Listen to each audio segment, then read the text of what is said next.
What's up guys, welcome back to my channel. I'm Shawn Gonzalez and this is Gonzalez Films.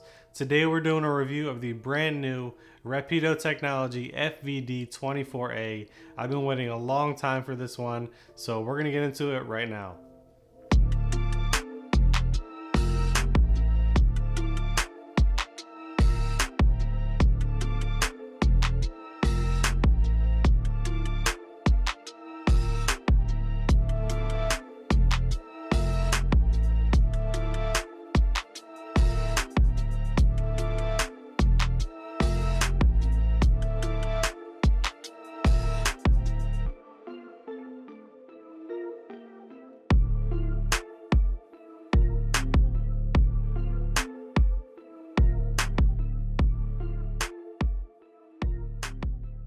Before I start, I just want to say that I'm not getting paid to talk about any of these items. I purchased this with my own money, and these are my own thoughts and opinions. This is the brand new FVD-24A Front Variable Diopter from Rapido Technology. I'm one of the first handful of people to receive one. There's a 3-week lead time after you place your order, but people are just starting to receive them. This video isn't about what an FVD does, but more along the lines of first impressions and a review. You're probably going to hear me compare the 16A throughout this whole video.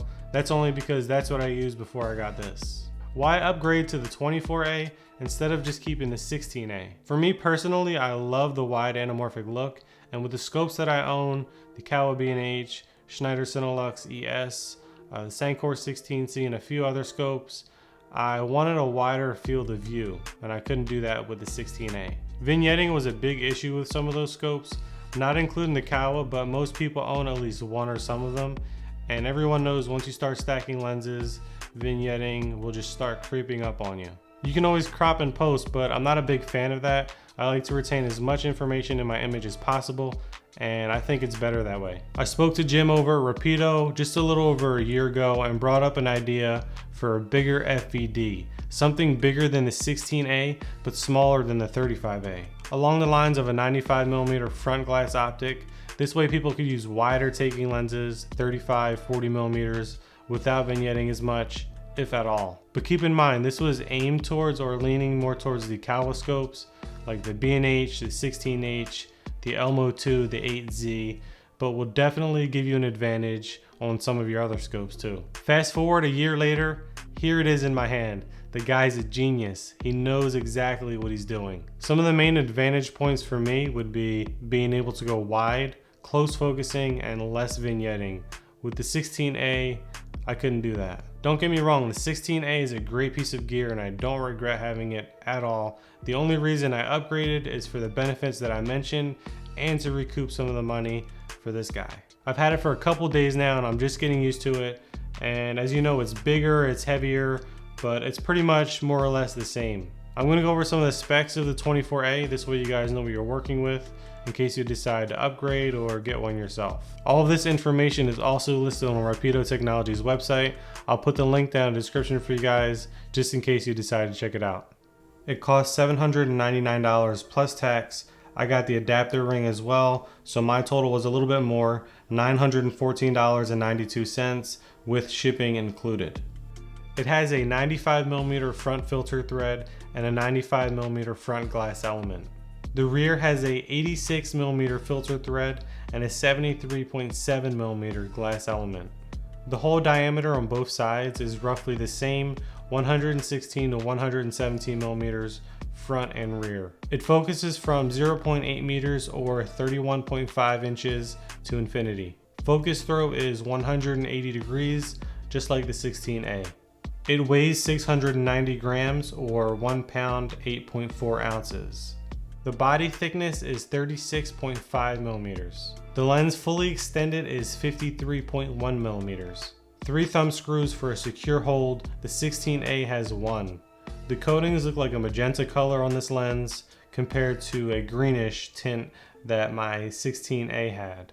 The body has a very nice solid build and a black textured finish, just like the other FVDs. The focus is good, not as smooth as the 16A, but I had that for 2 years and it seemed to break in over time and it smoothed out pretty well. I want to show you guys some test comparison shots in my indoor studio. This way you guys can see the difference it makes from the 16A to the 24A now.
You can see in some of the shots of the 16A, it has slight shadows in the corners, some vignetting, and as soon as you see the 24A shots, a lot of it is either gone or barely noticeable. On some of the shots with the 24A, I was getting different measurements with the minimum focus distance, anywhere from 31.5 inches to 33 inches. I want to show you guys this adapter ring. Most of or all of you guys are going to need this, which is a separate cost, by the way. And if I didn't mention before, the 24A cost $7.99 USD, and this adapter ring is $25 USD. It's a 86 to 75 millimeter step down adapter, and it allows you to use the 24A on your FMJ, which is how I use it. A couple of the other adapters that I have are 75 millimeters as well for my other scopes, so I may grab another one just so I can leave this one on my FMJ, because I had a little bit of a hard time getting it on and off of the threads. It was catching on at first, but when it did, it clicked and it was hard to tighten. A little bit of grease solved that issue, but I'm just gonna leave it on there for right now.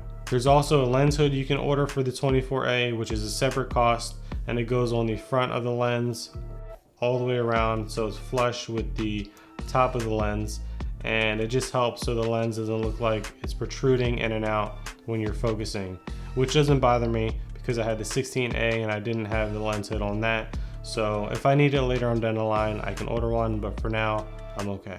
That sums up this overview. I hope you guys found it helpful and informative in deciding if this is for you or not. I really just can't wait to get out and start shooting with it.